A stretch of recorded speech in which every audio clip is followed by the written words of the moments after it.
श्री अरहंत सदा मंगलमय, मुक्ति मार्ग का करें प्रकाश मंगलमय।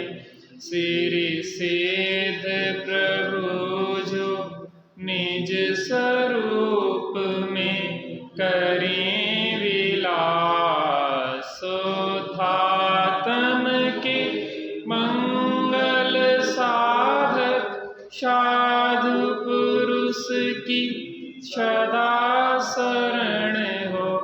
धन्य घड़ी वह धन्य दिवस जब मंगलमय मंगलाचरण हो। धन्य घड़ी वह धन्य दिवस जब मंगलमय मंगलाचरण हो। त्वयि सति परमात्मन् माद्रसान्मोहमोक्तान् कथम तनुभसत्त्वां बुद्ध के सान्यसेहं। स्वगतमगधरं वा वागधीशं शिवं वा जितभवमपि वन्दे वासुरं श्रीजिनं वा। णम्यूणजिणं वीरम् अनन्तवर्णानदंसनशावं वोच्छामिणीयं सारं केवली सुध केवली हरिः। यः सर्वकर्म विस्फुरुः संभवानि मुक्त्वा फलानि निज रूप विलक्षणानि। भुङ्क्ते धुना सहज चिन्मयमात्मतत्त्वं प्राप्नोति मुक्तिमच्चिदारिति संशयः कः। निज रूप से अति विलक्षण अफल फल जो तज सर्व कर्म विष वृक्षज विष फलों को। जो भोगता सहज सुखमय आत्मा को, ओ मुक्ति लाभ उसको संशय न इसमें। श्री नियम सार जी परमागम शुद्ध भाव अधिकार। इस शुद्ध भाव अधिकार में आचार्य कुंद देव त्रिकालिक शुद्ध स्वभाव का स्वरूप बता रहे हैं कि जीव के उस त्रिकालिक शुद्ध स्वभाव में शरीर आदि नौ कर्म नहीं है, ज्ञानावरण आदि द्रव्य कर्म नहीं है, और मोह राग द्वेष आदि भाव कर्म नहीं है। ऐसे शुद्ध जीवास्तिक आय शुद्ध जीव के स्वरूप की बात कर रहे हैं। संयोग की तरफ से देखा जाए तो शरीर कर्म आदि है, मोह राग द्वेष के भाव भी जीव की परिणति में हो रहे हैं, लेकिन इन नौ कर्म और भाव कर्मों का प्रवेश जीव के मूल स्वभाव में नहीं होता। यह हर्ष का विषय है। जैसे स्वर्ण किट्ट कालिमा सहित होता है, लेकिन स्वर्ण के स्वभाव में किट्ट कालिमा का प्रवेश होता है। स्वर्ण किसी न किसी अवस्था में होता है, लेकिन उन अवस्थाओं का प्रवेश स्वर्ण के शुद्ध स्वभाव में नहीं होता है। ऐसे ही जीव के शुद्ध स्वभाव में इन नौ कर्म, द्रव्य कर्म और भाव कर्म का प्रवेश नहीं होता है। यहाँ पे उस शुद्ध स्वरूप की चर्चा की जा रही है। जीव के दो प्रकार के भाव होते हैं, शुद्ध भाव और अशुद्ध भाव। कितने प्रकार के भाव होते हैं? दो प्रकार के, शुद्ध भाव और अशुद्ध भाव। अशुद्ध भाव के दो भेद हैं, शुभ भाव और अशुभ भाव। क्या कहा? जीव के दो प्रकार के मूलतः भाव हैं, शुद्ध भाव और अशुद्ध भाव।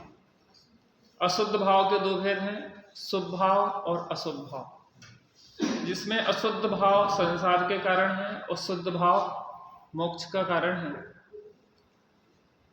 तो यद्यपि अशुभ की अपेक्षा शुभ भाव को भला कहते हैं, लेकिन दोनों ही हैं तो अशुद्ध ही भाव। अशुद्ध माने आत्मा के स्वाभाविक भाव नहीं है। आत्मा का स्वाभाविक भाव शांत निराकुलता है, और वह शांत निराकुल स्वभाव से विपरीत भाव है। विनीता बहन जी, आप थोड़ा इस तरफ आ जाए ना, देखने में बार बार दिक्कत है। आत्मा का जो शांत निराकुल स्वभाव है, नित्य स्वभाव है, उस नित्य स्वभाव से विलक्षण है, अर्थात विपरीत लक्षण वाले हैं। क्या है? ये आकुलता रूप और दुख रूप भाव है। कौन से भाव है? अशुद्ध भाव, शुभाशुभ भाव। तो यहां कह रहे हैं कि वह सर्व कर्म रूपी विष वृक्ष के फल, वो शुभाशुभ भाव जो है वह कर्म रूपी विष वृक्ष के फल है। एक देखने में सुहावना लगता है, एक देखने में असुहावना लगता है। एक स्वाद में जहरीला है और एक स्वाद में कड़वा है। अशुभ भाव जहरीला है और शुभ भाव कड़वा है, लेकिन मूढ़ जनों को वे भाव मीठे लगते हैं। किसको लगते हैं? अज्ञानी और मूढ़ जनों को। इसमें स्वामी जी के जो प्रवचन हैं उनके माध्यम से थोड़ा इस कलश को समझने का प्रयास करते हैं। 57 नंबर कलश। आत्मा ज्ञान दर्शन आदि की शक्ति अपेक्षा से नित्य है और समय समय के परिणमन की अपेक्षा से नित्य है। दो चीजें, शक्ति और परिणमन, शक्ति और व्यक्ति। क्या है? शक्ति और शक्ति की व्यक्ति, अभिव्यक्ति। ऐसा समझो कि स्वर्ण स्वभाव से शुद्ध है, लेकिन लोक में मस्तक पे धारण करने योग्य आभूषण तब बनता है जब उसकी व्यक्तता हो जाती। एक निगोदिया में भी शक्ति तो है, जो निगोद में है सो ही मुझ में और सो ही मोक्ष मझार, और अंतर भेद कछु भी नहीं, भेद गिने व्यवहार। निगोदिया में, मुझ में और सिद्ध भगवान में कोई अंतर नहीं। किस अपेक्षा से? शक्ति की अपेक्षा से। लेकिन लोक में पूजता अपूजता और अंतर में शांति का वेदन व्यक्तता से होता है। विनीता बहन, पूजता और अंदर में शांति का वेदन कैसे होता है? व्यक्तता। जब उस शक्ति की व्यक्ति होती है तब वह व्यक्ति लोक में भी पूज होती है और अपने लिए भी शांतिदायक होती है। स्वभाव सदा सुखमय है, निगोदिया का भी सुखमय है, लेकिन परिणति में क्या चल रहा है? जो उसके दुख चल रहा है। तो कह रहे हैं आत्मा ज्ञान दर्शन आदि की शक्ति अपेक्षा से नित्य है। ज्ञान दर्शन जो गुण है, और ज्ञान दर्शन गुणों में अनंत ज्ञान और अनंत दर्शन रूप प्रकट होने की शक्ति भी है। क्या कहा? ज्ञान दर्शन गुण है और ज्ञान दर्शन गुणों में शक्ति की अपेक्षा अनंत ज्ञान और अनंत दर्शन रूप प्रकट होने की व्यक्तता की शक्ति है उसमें। कब है? त्रिकाल है, अर्थात उसके ज्ञान की अभिव्यक्ति में समस्त लोकालोक झलक जाए, सकल द्रव्यों की पर्यायों सहित। ये शक्ति अभी है कि नहीं है? दर्शन में समस्त लोकालोक एक क्षण में दिख जाए, सामान्य अवलोकन रूप, ये शक्ति है। लेकिन शक्ति और उसकी अभिव्यक्ति, दो चीजों में अंतर है। हमें भगवान बनने की ताकत है, मुझ में ताकत माने शक्ति है, लेकिन भगवान तो नहीं है। क्यों नहीं है? क्योंकि उसकी अभिव्यक्ति नहीं हुई है। अभिव्यक्ति कब होती है? जब उसकी खबर पड़े, श्रद्धान ज्ञान और उसमें स्थिरता हो, तो अभिव्यक्ति होती है। तो कह रहे हैं आत्मा ज्ञान दर्शन आदि की शक्ति अपेक्षा नित्य है और समय समय परिणमन की अपेक्षा से नित्य है। और नित्य अनित्य की तरफ से देखें तो सामर्थ्य ज्ञान दर्शन गुण नित्य है, लेकिन ज्ञान दर्शन का जो समय समय परिणमन है वो अनित्य है। केवल ज्ञान की भी जो पर्याय है, लोकालोक को जानने वाली, वो केवल ज्ञान की एक एक समय की पर्याय एक है। शुद्ध जो परिणमन हो रहा है लोकालोक को जानने रूप केवल ज्ञान का, वो भी कैसा है, एक समय का है। इसलिए जो भी पर्याय हैं, चाहे अशुद्ध पर्याय हो या शुद्ध पर्याय हो, वो कैसी हैं, कैसी हैं, अनित्य है। और ज्ञान दर्शन आदि गुण कैसे हैं, नित्य है। जिन्हें आत्म शांति और धर्म प्राप्त करना हो उन्हें क्या करना, हमें क्या करना है, आत्म शांति और धर्म प्राप्त करना कि नहीं करना, करना है। तो हमें क्या करना चाहिए, यहां ये बता रहे हैं, उन्हें शुद्ध आत्म तत्व का अनुभव करना योग्य है। अगर हम मूल श्लोक से इस बात को जोड़ के देखें, चूंकि उसी पे प्रवचन है, कि शुभाशुभ रूप विष वृक्ष के फलों को खाना बंद करो।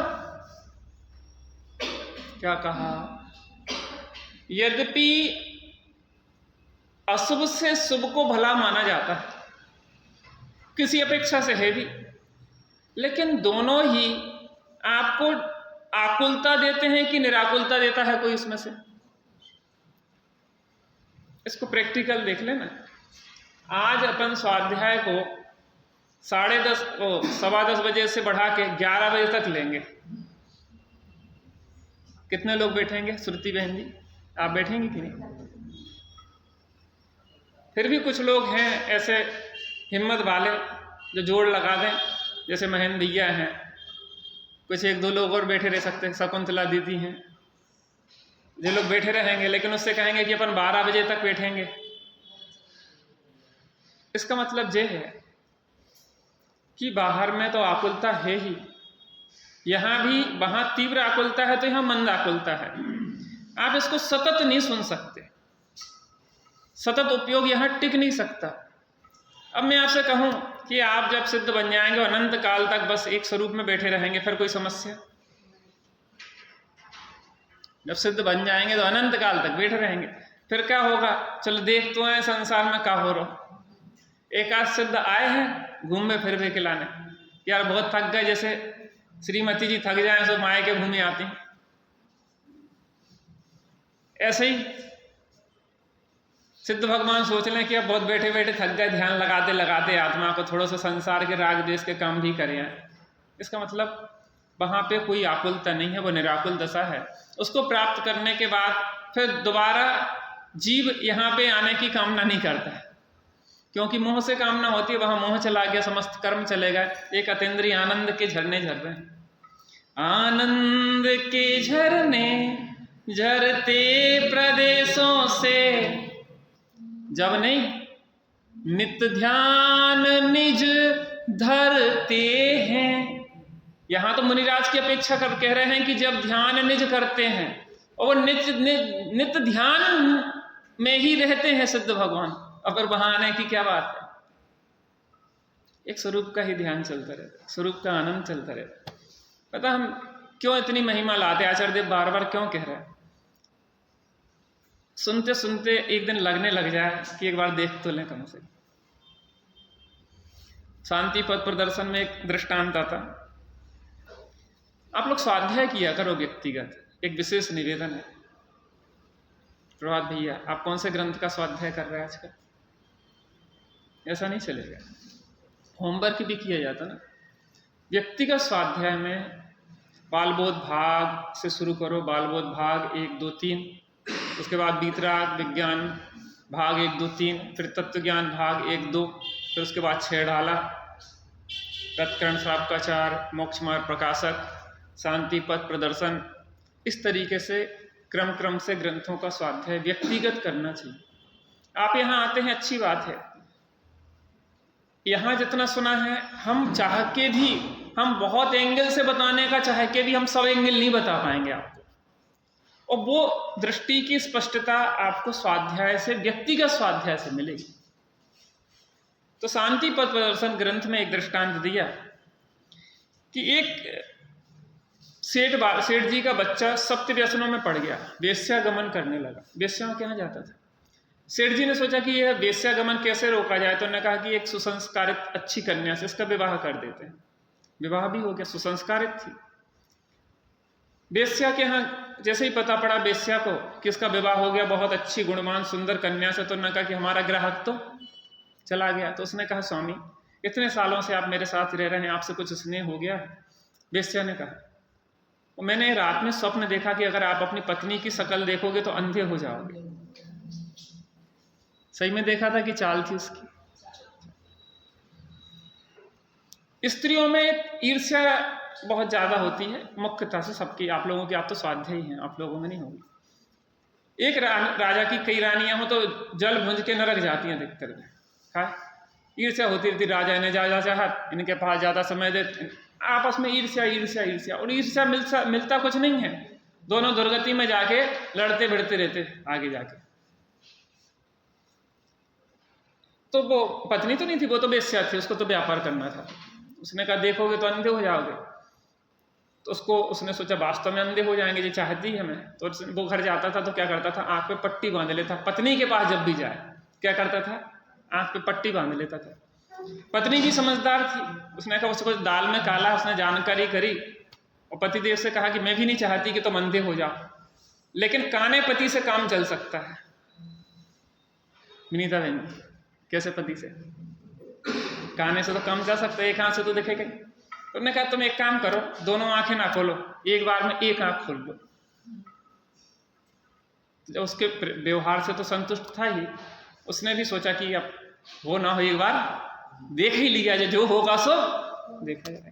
उसने थोड़ी सी आंख की पट्टी हटाई और जैसे ही देखा तो फूट गई होगी कि खुल गई होगी आंख। एक बार ऐसी ललक लग जाए, आचार्य देव चाहते कि बार बार सुनते सुनते एक दिन गुस्सा आ ही जाए, आज तो देख के रहेंगे, या तो विकल्प टूटे या पर्याय छूटे। और जिस दिन ये लगन लग गई उस दिन आत्मा मिल गया आपको, अतीन्द्रिय आनंद का वेदन हो गया। संकेत पूछ रहा था कि आप ध्यान करवाते तो आत्मा का अनुभव हो गया होगा क्या हमें? तो हमने कहा कि तुम पूछोगे नहीं, तुम हमें बताओगे कि आज ऐसा अतीन्द्रिय आनंद का वेदन होगा कि आज तक उस स्वाद को नहीं चखा। क्योंकि आत्मा का आनंद एक ऐसा आनंद है, उसको आते से ही अंतरंग में एक ऐसा भाव उठता है कि ऐसा आनंद तो मैंने आज तक लिया ही नहीं। वो इस टेस्ट से अलग ही टेस्ट है, आप नाचने लग जाओगे उस दिन, जिस दिन आत्मा की अनुभूति होगी। समझ में आ रही? वो अलग टेस्ट है, आकुलता नहीं होती, निराकुल एक शांत दशा। लगे तो कभी कभी सुनते सुनते सुनते आखिर गुस्सा में सही आज देख के रहेंगे, कभी ना कभी तो भाव बनेगा। हम तो इसी आशा से आप लोगों से चर्चा करते हैं।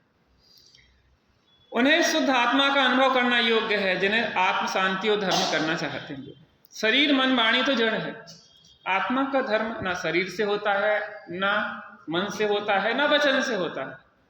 इनके माध्यम से प्रकट होता है, दिखाई देता है। लोग देखते हैं कि बड़ा धर्मात्मा है, अच्छी बढ़िया धोती पहन के जा रहा है, अच्छी पूजन कर रहा है, अच्छी बढ़िया कर रहा है, दिखाई भले दे, लेकिन इनसे धर्म नहीं होता, क्योंकि ये जड़ है। द्रव्य मन लेना यहाँ पे, उनसे आत्मा भिन्न है। किनसे? शरीर मन और वाणी से। उनकी यहां बात नहीं है, किंतु आत्मा में दो पक्ष पड़ते हैं। आत्मा स्वयं नित्य रहकर भी अवस्था में प्रतिक्षण पलटता रहता है।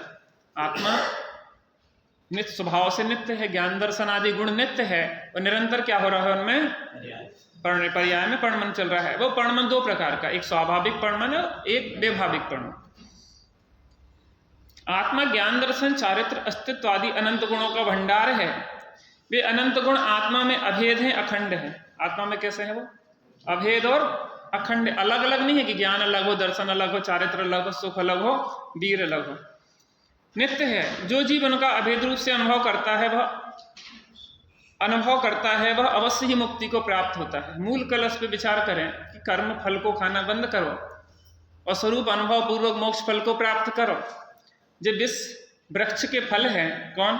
शुभ और अशुभ दोनों विष वृक्ष के फल हैं। और अतीन्द्रिय आनंद जो शुद्धोपयोग है वो आनंद अमृत रूप फल है।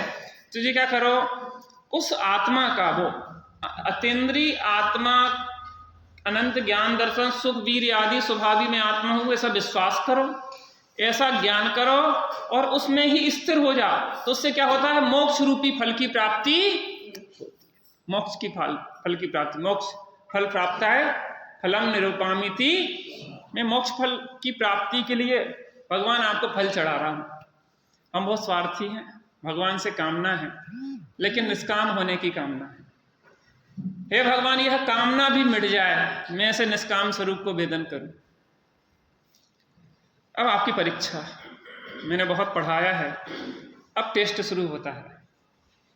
मैंने आपको जो चित्र दिखाया था, मूल कलश में आपको एक बार पढ़ देता हूं, तो आप उसके आधार पे आप अपने दिमाग में समझ लें कि ये चित्र किस बात को इंगित करता है। कौन बताएगा? पहले से विचार कर लें, फिर हाथ खड़ा करें। अशुभ तथा शुभ सर्व कर्म रूपी विष वृक्ष से उत्पन्न होने वाले निज रूप से विलक्षण ऐसे फलों को छोड़कर जो जीव इसी समय सहज चैतन्यमय आत्म तत्व को भोगता है, वह जीव अल्प काल में मुक्ति प्राप्त करता है। इसमें क्या संशय है? शुभ और अशुभ विष वृक्ष के फल हैं। शुभ भाव हो चाहे अशुभ भाव हो, और शुभ अशुभ भावों से जो कर्म का बंध होता है, उससे जो फल प्राप्त होता है, वह काय के फल हैं? संसार के, माने विष वृक्ष के फल हैं। और स्वरूप के आश्रय से जो फल प्राप्त होता है वो क्या है? मोक्ष रूप। इसको एक्सप्लेन करेगा कोई अच्छे तरीके से। हाथ खड़ा करेंगे, कठिन नहीं है, थोड़ा सा प्रयास करें आप। हाँ, प्रभात भैया बताएंगे। आपने बताया था शुभ और अशुभ संसार इसके विश्व के दो फल होते हैं। विष वृक्ष के, विष वृक्ष कहें या संसार वृक्ष के, दो प्रकार के फल लगते हैं। हाँ, कौन कौन से? शुभ अशुभ। हाँ, शुभ भाव रूप फल और अशुभ भाव रूप फल। शुभ भाव से सत्य, दया, प्रेम, हाँ, इस तरह के फल मिलते हैं। व्यवहार में जो शुभ भाव रूप है। हाँ, और शुभ भाव से क्रोध, लोभ, मोह, ईर्ष्या, इस तरह के फल मिलते हैं। शुभ भाव से, जैसे आपने कल एक उदाहरण दिया, सोने की जेल है और एक लोहे वाली जेल है। इससे समझाइए आप। हाँ, तो अशुभ भाव से हमेशा त्रियंच गति, इस तरह की चीजें मिलती है, और शुभ भाव से संसार और मोह, देव गति मिलती है। नहीं, इधर पढ़ के दिखाओ थोड़ा। अशुभ भाव से क्या मिलता है? नरक और त्रियंच गति। और शुभ भाव से क्या है? मनुष्य और देवगति। यहाँ क्या लिखा है देखो, पढ़ के सुना। चाहे शुभ भाव या अशुभ भाव, इसी अपेक्षा से अंतर होते हुए कि दोनों में वास्तविक परमात्म दृष्टि से कोई अंतर नहीं होता, दोनों ही संसार के कारण है। मूलता इनका। हाँ, आगे तीसरा बताया था आपने शुद्ध भाव। हाँ, इससे हमेशा मोक्ष प्राप्त। इसका मतलब हमने प्रभात भैया पे विश्वास किया तो अब उसका धीरे धीरे असर दिख रहा है। देखो, अपनी ताकत है अपने पास, अपन जहां लगा देंगे वहां लग जाएंगे। चिंतन के लिए एक विषय तो मिलता है कम से कम अपने को। जीवन में जो घटनाएं तो घटित हो रही हैं, 24 घंटे अपन देख रहे हैं ना इन चीजों को। अशुभ भाव में तो आकुलता है ही, शुभ भाव में आकुलता है, उसमें तीव्र है, इसमें मंद है। इससे अशुभ भाव से दुर्गति होगी, शुभ भाव से सुगति होगी। लेकिन देवादि गति के देव भी दुखी हैं कि सुखी हैं? इसलिए कोई भी फल नहीं चाहिए। हम तो क्या चाहते हैं? कोई भी पद नहीं चाहिए, अनर्घ पद प्राप्त है। संसार को कोई पद नहीं चाहिए, हमें क्या चाहिए है? अनर्घ पद चाहिए, जिसको मतलब आत्मा का निष्ठित स्वभाव अंतर्मुखी है, उसका बहिर्मुखी नहीं है। जब तक अंतर्मुखी रहेंगे तो इंद्रियानंद को वेदन करेंगे। और बहिर्मुखता में दो प्रकार के भाव होंगे, या तो अशुभ भाव होंगे या शुभ भाव होंगे। अशुभ भाव में तीव्र आकुलता होगी, शुभ भाव में मंद आकुलता होगी, और स्वरूप में स्थिर होने पे शुद्ध भाव में निराकुलता होगी। हमारा लक्ष्य क्या होना चाहिए? निराकुलता। एक और दृष्टांत दिया था मैंने, इसको कौन एक्सप्लेन करेगा? आप नहीं और कोई नहीं। हाँ,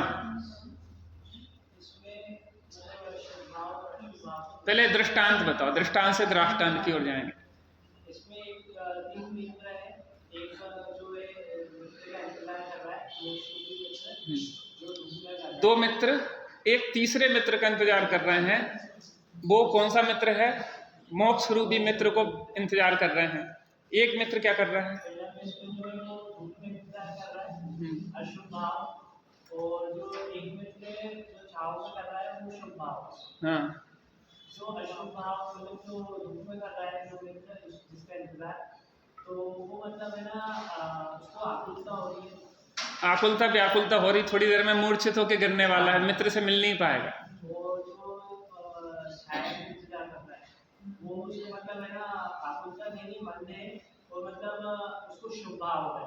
अब इसमें एक चीज ध्यान रखना, अब इसमें बात जो है समझने लायक, यहाँ पे इसको आप जो आज कल रात में अपन चर्चा कर रहे थे ना, आप जो गलत दृष्टांत नहीं है, इसको इस रूप में लिया गया, आप समझना, अशुभ की अपेक्षा शुभ को भला बताया गया। हाँ समझ गए ना बात में? हाँ आप बताइए। इसमें ऐसा था कि जैसे इसको अपन वो वाला जो चीज़ थी ना, सोने की जेल और लोहे की जेल, उसको भी इसमें इंक्लूड करके देखेंगे तो ज़्यादा अच्छा समझ में आएगा। जैसे किसी को भी दो भाव लेना पड़ेगा, शुद्ध भाव या शुभ भाव या अशुभ भाव। तो नॉर्मली किसी पूछेंगे शुभ भाव की तरफ, जैसे सोने की जेल में जैसे बोलेंगे आपको फाउंडेशन है किसी ना किसी जेल में जाना, तो सोने की जेल को प्रेफर करेगा। उसी हिसाब से यहाँ पे धूप में खड़ा होकर इंतजार कर लो, या तो उस मित्र का या छाया में, तो छाया में बैठने से उसके शुभ भाव हो रहा है और धैर्य और शांति आ रही है। बहुत बढ़िया। आप बताइए। हमारा लक्ष्य तो तीसरा मित्र मोक्ष प्राप्त करने का है। सही है। लेकिन जब तक हमको ये प्राप्त नहीं हो रहा, संसार अवस्था में बने हुए हैं, तब तक हमें क्या करना चाहिए? शुभ में रहना चाहिए कि अशुभ में रहना चाहिए? तो हमें अशुभ छोड़कर शांति प्रदान करे ऐसे शुभ भाव में, हालांकि वो शांति परमानेंट नहीं है, लेकिन फिर भी अशुभ भाव से बच के शुभ भाव में अपने धर्म ध्यान में लगना, पंच परमेष्टि में लगना और मोक्ष की प्राप्ति का लक्ष्य बनाते रहना। बहुत बढ़िया, बहुत बढ़िया, बहुत बढ़िया। और कोई बताएगा? बहुत अच्छा लगा हमें। हाँ मनोज भैया आप कुछ कहेंगे? शुभ अशुभ इस संसार में दो ही भाव है। हाँ तीन भाव होते हैं, लेकिन ये जो मनुष्य है अनादिकाल से शुभ अशुभ में अटका हुआ है, और शुद्ध भाव की तरफ उसका ध्यान कभी गया नहीं है। अगर शुद्ध भाव पे ध्यान रखते हुए हम शुभ में ना अटकते हुए शुद्ध भाव का लक्ष्य करेंगे तो निश्चित ही पुराने स्वाध्याय है। छोड़ शुभ क्रियाकलाप, ध्यान से सुनना, छोड़ शुभ क्रियाकलाप, करो मत कदापि पाप, शुभ में ना मग्न हो, शुद्धता विसरणी, जीवन के परिणामन की गति तीन भात भरनी, जामे शुभ अशुभ अंध दोई करत कर्म मंद, जामे शुभ अशुभ अंध दोई करत कर्म मंद, बीतराग परिणति ही भव समुद्र तरणी, जीवन के परिणामन की गति तीन भाग। तीन प्रकार के भाव होते हैं, अशुभ, शुभ और शुद्ध। अशुभ भाव से क्या होता है? अशुभ भाव से क्या मिलता है? नरा को 3 इंच कह दी। शुभ भाव से क्या मिलता है? और शुद्ध भाव से क्या मिलता है? लक्ष्य तो हमारा यह होना चाहिए। आपको धूप और छाव का एग्जांपल दिया है, तो संसार में अधिकांश लोग धूप में खड़े होकर तो इंतजार करते हैं, तो सचेतन में रहते हैं, लेकिन छाव जैसी आती है वो सुख में सो जाते हैं। छाव में रहते हुए अपने मित्र का इंतजार करना अनिवार्य है। सुनिए एक मिनट, एक चीज आपको बताएं, दृष्टांत एक दिवस होते, आपका वो दृष्टांत सुनो बात को। धूप को लिया है अशुभ भाव में, छाया को लिया शुभ भाव में। अशुभ से शुद्ध में जाने के तो अवसर ही नहीं है, क्योंकि जो धूप में खड़ा बीमार होकर गिर पड़ेगा, जो मित्र को प्राप्ति ही नहीं कर पाएगा। लेकिन शुभ भाव की धूप में, शुभ भाव की, अब समझना, यहाँ भी छाया में है लेकिन शीतलता यहाँ भी नहीं है, शांति यहाँ भी नहीं है, तपन कम है लेकिन शीतलता नहीं है। इस चीज को ध्यान रखना आप। कौन सा? धूप में इसको तपन है, तीव्र आकुलता है। इसको तपन है लेकिन मंद है, मंद आकुलता है। अटक अलग चीज है। अभी तो सापेक्षता में इसकी अपेक्षा इसको भला कह रहा है, लेकिन बात यह है कि चूंकि ये इंतजार कर रहा है, जी यहाँ पे अटका नहीं है, जी काय का इंतजार कर रहा है? मोक्ष की प्राप्ति का। तो इसको अटका नहीं कहेंगे आप, क्योंकि इसका लक्ष्य यहाँ पे संतुष्ट होना नहीं है, ये तो अपने घर में जाना चाहता है। देखो एक चीज को और ध्यान रखना, शुभ से शुद्ध हो जाएगा जो सिद्धांत विरुद्ध है। शुभ से 3 काल में शुद्ध नहीं होगा। हाँ, शुभ में चांस है, अगर व्यक्ति चाहे तो उसको शुद्ध भाव हो सकता, लेकिन शुभ भाव का भी अतिक्रमण करना होगा। ये सम्यक सम्मुख मिथ्या दृष्टि के लायक। जी भाई साहब ने एक बात उठा दी है, सम्यक सन्मुख मिथ्या दृष्टि की, तो ये भी समझ लो। सम्यक सन्मुख मिथ्या दृष्टि का कॉन्सेप्ट क्लियर होता है, अटकता नहीं कहीं। भले अनुभव से प्रमाणित नहीं है लेकिन आगम से प्रमाणित है उसकी बात, तो वो उसको कहीं भ्रम नहीं है। अनुभूति से भले नहीं है वो चीज पक्की, लेकिन आगम के आधार पे पक्की है। तो अगर आप सम्यक सन्मुख दशा में भी है और आगम के आधार पे कॉन्सेप्ट क्लियर है और आप निरंतर अंतर्मुखी प्रयास कर रहे हैं, तो तोडरमल्ली साहब ने कहा कि इस भाव में आगे के भाव में वो शुद्ध आत्मा को प्राप्त करने के उसके अवसर बने रहेंगे। इसलिए आत्मानुभूति नहीं भी हुई, लेकिन आगम के आधार पे अगर निर्णय पक्का करके चलेंगे हम, तो हमें आत्मानुभूति के बहुत बड़े अवसर बने रहेंगे। इस बात को हमेशा ध्यान रखना, अटकने वाली बात नहीं है।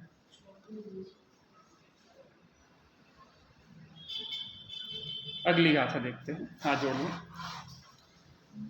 ड़ोखैण भाव ठाणा ड़ोखैयो समसहाव ठाणा वा। बोलिए।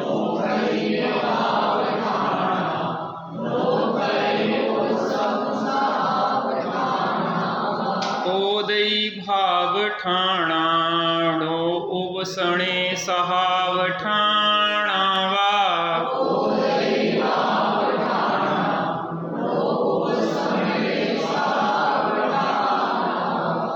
मैं पूरी गाथा बोलूंगा, फिर आप दोहराएंगे। ड़ोखैण भाव ठाणा ड़ोखयो समसहाव ठाणा वा। ओदीय भाव ठाणा ड़ोव समणे सहाव ठाणा वा।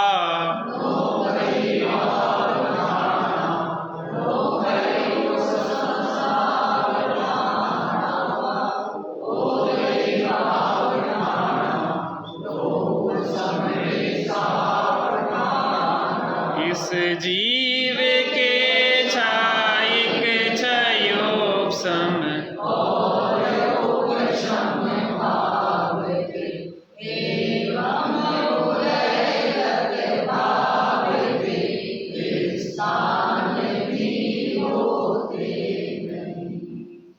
अन्व्यार्थ।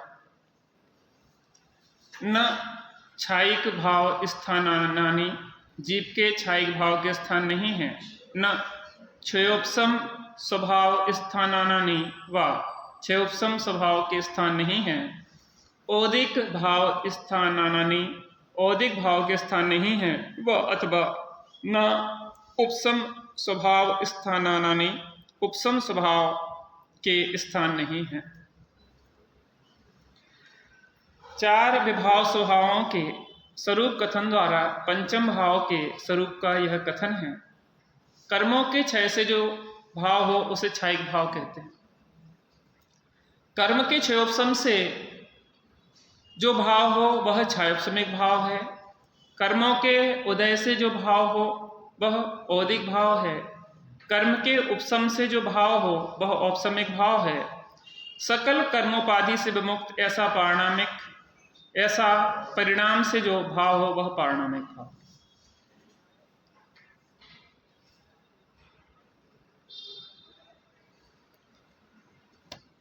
जीव के 5 भाव एवं 53 भाव, मूलतः 5 हैं। उसके भेद प्रभेद जाएं तो कुल कितने हो जाते हैं? 53 भाव होते हैं। कौन कौन से भाव हैं? औदिक, औपशमिक, क्षायिक, क्षयोपशमिक और पारणामिक। जीव के यह स्वतत्व हैं, जीव के निज भाव हैं। निज भाव का मतलब यह होता है जो भाव जीव में ही उत्पन्न होते हैं, अजीव में नहीं होते। क्या मतलब? जीव के स्वतत्व हैं का मतलब जैसा स्वाभाविक भाव है, इसका मतलब यह नहीं है जीव के भाव हैं, अजीव के भाव नहीं है। अर्थात जब भी मिलेंगे जो जीव में मिलेंगे, अजीव में नहीं मिले। औपशमिक भाव, यहां से कहें औदिक भाव जीव में ही होंगे। कर्म के उदय से होने वाले भाव को औदिक भाव कहते हैं। कर्म के उपशम से होने वाले भाव को औपशमिक भाव कहते हैं। कर्म के क्षय से होने वाले भाव को क्षयिक भाव कहते हैं। कर्म के क्षयोपशम से होने वाले भाव को क्षयोपशमिक भाव कहते हैं। और जीव का निज त्रैकालिक जो भाव है उसे क्या कहते हैं? पारिणामिक भाव। ये क्या है? जीव के स्वतत्व हैं, जीव के ही भाव है। लेकिन यहाँ जो गाथा आई है उस गाथा में तो ये कह रहे हैं कि जीव के क्षयिक भाव के स्थान नहीं है, क्षयोपशमिक भाव के स्थान नहीं है, औदिक भाव के स्थान नहीं है, अथवा उपशम स्वभाव के स्थान नहीं है। यानी कि इन 4 भावों का निषेध कर दिया। तत्वार्थ सूत्र में कह रहे हैं कि ये जीव के निज तत्व हैं, स्वातत्व हैं, जीव के भाव हैं पांचों। और यहाँ कह रहे हैं कि ये जीव के भाव नहीं है। औदिक आदि स्थान जीव के नहीं है, अर्थात औदिक भाव, औपसमिक भाव, क्षयोपसमिक भाव और क्षयिक भाव ये जीव के भाव नहीं है, अर्थात जीव में नहीं होते हैं। अब कौन से जीव में नहीं होते हैं? क्योंकि शुद्ध भाव अधिकार चल रहा है, इस चीज को अपन दिमाग में रखें। तो शुद्ध भाव अधिकार में उस जीव की बात करी जा रही है जो त्रिकालिक जीव, त्रिकालिक जीव है, जो पहले भी था, जो आज भी है, जो अनंत काल तक रहेगा। जो पहले भी अशुद्ध नहीं हुआ था, आज भी अशुद्ध नहीं हुआ, अनंत काल तक अशुद्ध नहीं होगा, वह जीव का त्रिकालिक स्वभाव। सोने अवस्था में शुद्धि अशुद्धि होती है, लेकिन स्वर्ण स्वभाव अशुद्ध नहीं होता है, तो शुद्ध करने की जरूरत भी उस शुद्ध भाव की बात यहाँ पे है। उस शुद्ध भाव के आश्रय से ही मोक्ष की प्राप्ति होती है। अभी तो अपना समय हो गया है, थोड़ी देर बैठते हैं, उस शुद्ध भाव का अवलंबन लेने का अभ्यास करते हैं थोड़ा।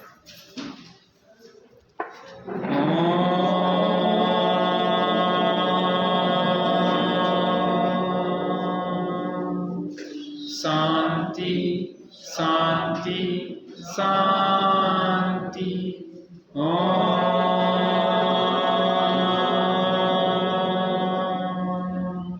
शांति शांति शांति।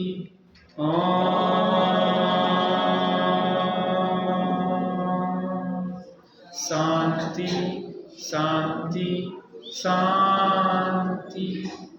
यहाँ शुद्ध भावाधिकार है। इस शुद्ध भावाधिकार में जीव के त्रिकालिक शुद्ध स्वभाव की चर्चा है। त्रिकालिक बहुत शुद्ध स्वभाव, जिसमें कोई भी कर्म के उदय, उपसम, क्षय, क्षयोपसम से होने वाले भावों का प्रवेश नहीं होता, क्योंकि यह सब कर्म सापेक्ष भाव हैं। जब उस स्वभाव में कर्म का प्रवेश नहीं है, तो कर्म सापेक्ष भावों का प्रवेश कहाँ होगा? जिसमें क्षयिक भावों का भी प्रवेश नहीं है, तो औदिक भाव का प्रवेश क्या होगा? त्रिकालिक स्वभाव, नित्य स्वभाव, शुद्ध स्वभाव, एक रूप स्वभाव, जिसे शुद्ध नहीं करना है, वो सदा शुद्ध है, वह परम पारणामिक भाव स्वरूप त्रिकालिक जीव तत्व। एकमात्र उस स्वभाव की दृष्टि यहाँ पे आचार्य देव करवा रहे हैं। थोड़ी देर बिल्कुल शांति से बैठ के उस त्रिकालिक निज जीव के शुद्ध स्वभाव को अंतर्मुखी होके अनुभव करने का अभ्यास करते हैं।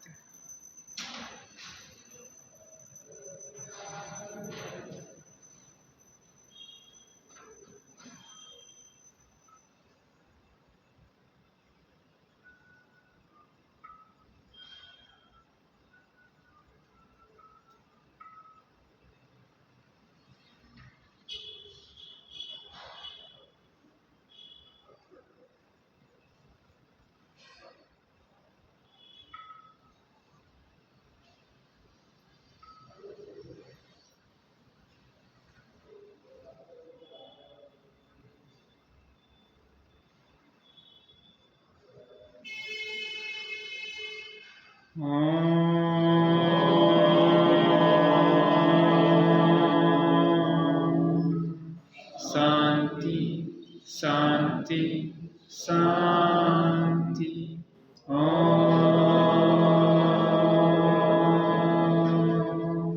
शांति शांति शांति।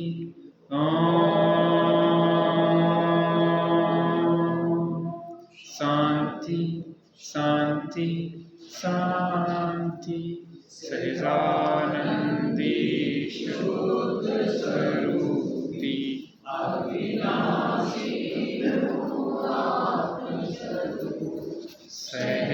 सहजानंदी शुद्ध स्वरूपी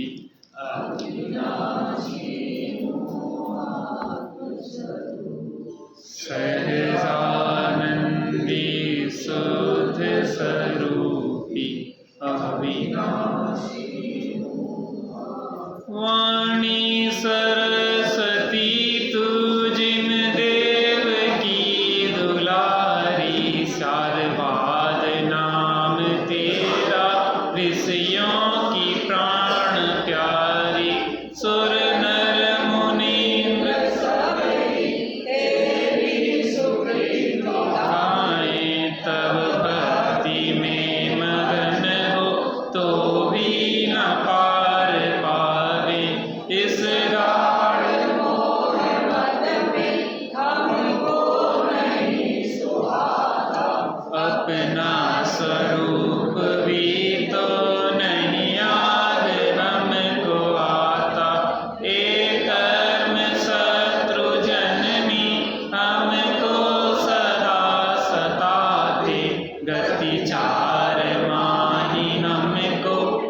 द्वादशांग वाणी माता की जय।